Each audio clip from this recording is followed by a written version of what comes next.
गराउनुहोस्। हामी विशेष हामी आजको गुड फ्राइडेको प्रार्थनालाई हामी यो समयमा हामी सुरु गर्न जानेछौँ।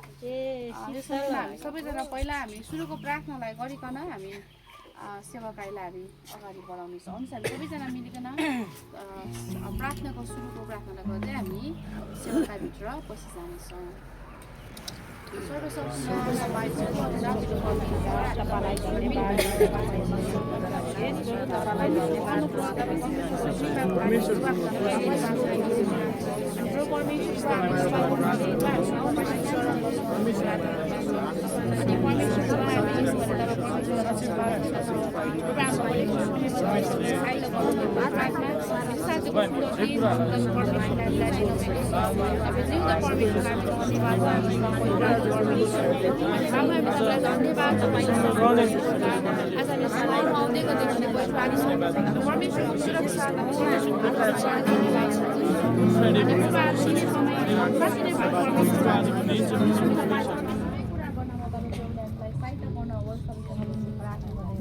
सबै कुरा तपाईँ प्रभुको हातमा समर्पण गर्दै बिन्तीलाई माग्छु येशू तपाईँको नाममा।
Good.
पाठ गर्न लागिरहेको छु। तपाईहरु खोल्न सक्नुहुन्छ लुका 23 को 33 देखि 56 सम्म।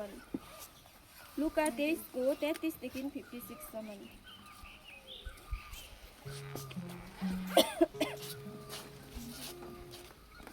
हुन्छ म पाठ गर्छु।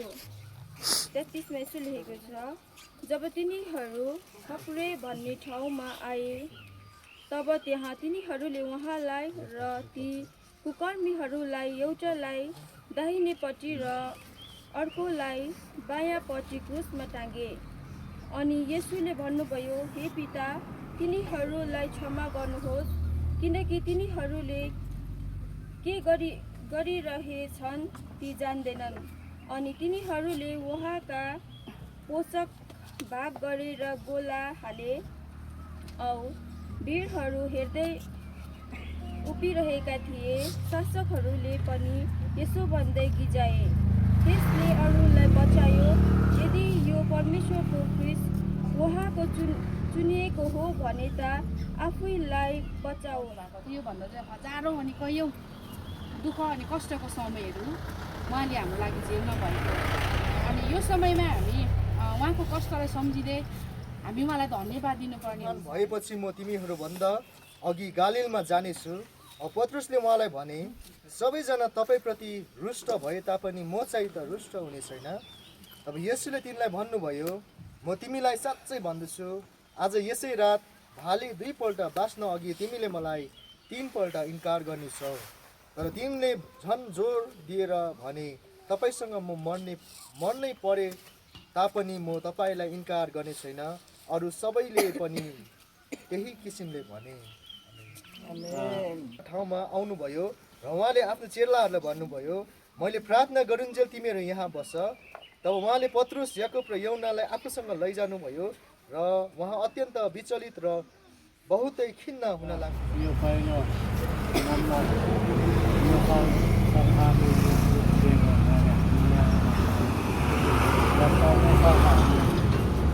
धेरै धन्यवाद दिन सक्छ 2000 लगाएर चाहिँ कति। अनि यस्तो अब ऊ त्यस्तोमा पुगेपछि त क्रुस त्यस्तोमा भयो, यहाँ प्लेन गरेपछि त त्यहाँ जानु सकेन नि, नसकोस् भनेर त्यसरी प्लेन गरिदिएको छ। अन्त आज गुड फ्राइडे भन्ने चाहिँ अब आज खासमा चाहिँ हामी चाहिँ अब यीशु ख्रिस्ट क्रुसिफाई भएको चिनो एउटा यो क्रुस छ, हामीलाई सरकारले बनाइदिएको। र यो क्रुस प्रार्थना गर्ने चाहिँ आज सम्झेको थियो। र पनि उसले चाहिँ अलिकति पुछारमा कुरा घुमाइदियो र पनि यो चाहिँ अब तपाईँको इच्छामा होस् भनेर चाहिँ उसले भनेको छ। तर त्यो कचौरा हटाउनु सकेन। अनि त्यो नसक्दाखेरि उसले त्यो कष्टलाई भोग्नु पर्यो। त्यो कष्ट चाहिँ हामीमा परिआएको कष्ट थियो, तर यीशु ख्रिस्टले त्यो कष्ट चाहिँ भोगिदिएको कुराहरू हामीहरूले यहाँ बाइबलमा पाउँदछ। वचन राखिदिनु भएको लागि। अनि आउनुहोस् हामी यो समयमा हामी प्रार्थना गर्न जानेछौँ। विशेष हामी अघि पनि भनिहाल्नु भयो, हामी धन्यवादको लागि हामी यस ठाउँमा छौँ है। धन्यवाद दिनको लागि हामी यस ठाउँमा छौँ। अनि हामी यो समयमा प्रार्थना गर्नेछौँ, प्रभुलाई धन्यवाद भन्नेछौँ आफ्नो हृदयबाट उहाँले गर्नुभएको हाम्रो लागि गर्नुभएको बलिदानको लागि अनि उहाँले सहनु भएको त्यो कष्ट पीडाको लागि हामी प्रभुलाई धन्यवाद भन्छौँ।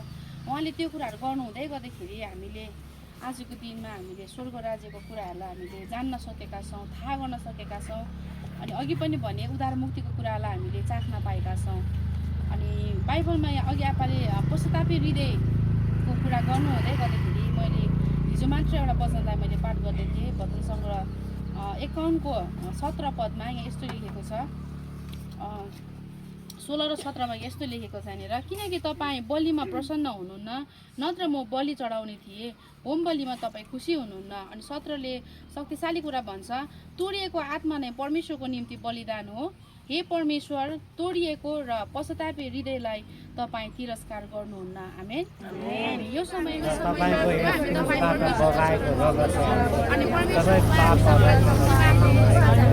आजको दिन परमेश्वर सारा मानिस जातिको लागि हाम्रो लागि अनि मेरो लागि आज सारा पृथ्वीको जातिको लागि प्रभु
आज हामी यति बेला थाहा आज हामी यति बेला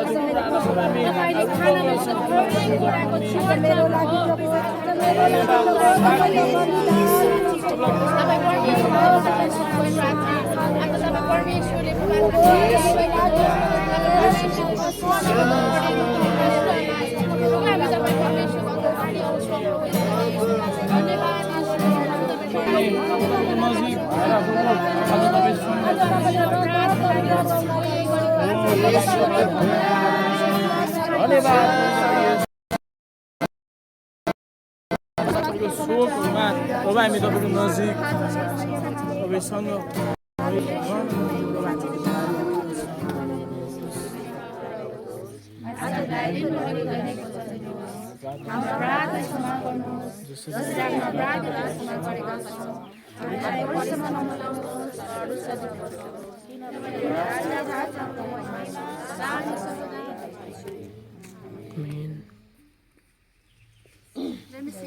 जय मसी जय मसी जय मसी जय मसी। र अहिले चाहिँ हाम्रो खाजाको है कार्यक्रम सकिसकेको छ र यहाँनिर चाहिँ है हामी चाहिँ जति हामीले खाएको चाहिँ हामी चाहिँ टिपिरहेको छौँ र हेर्नुहोस् है त हो यहाँ बाङ्गा छिमाहरूले है यता चाहिँ र साथीहरू यता चाहिँ हाम्रो भाउजूले चाहिँ बराल्नु हुँदैछ यहाँनिर है। क्रुस डाँडामा चाहिँ हामी आज है गुड फ्राइडेको लागि चाहिँ हामी आएको थियौँ सेवागाई है र हामी चाहिँ यहाँनिर अलिअलि मैला भएको है कारणले गर्दाखेरि चाहिँ यहाँनिर हामी बराली पनि राख्नेछौँ होइन साथीहरू। हामी सफा जग्गामा चाहिँ हामी सफा राख्नेछौँ होइन, मैला छोड्ने छैनौँ र हाम्रो यहाँनिर भाउजूले चाहिँ बराल्नु हुँदैछ र यहाँनिर चाहिँ है खानु भइरहेको छ। हुन्छ यहाँ साथीहरू, चाहिँ हाम्रो विशाल बुबुले चाहिँ यहाँ सफा गरिदिनु हुँदैछ है। यो सफा गरेको हामीले सफा राख्नुपर्छ नि त होइन। यो सफा गर्दै प्रभुले धेरै आशिष दिनुहुन्छ बुबुलाई। हुन्छ।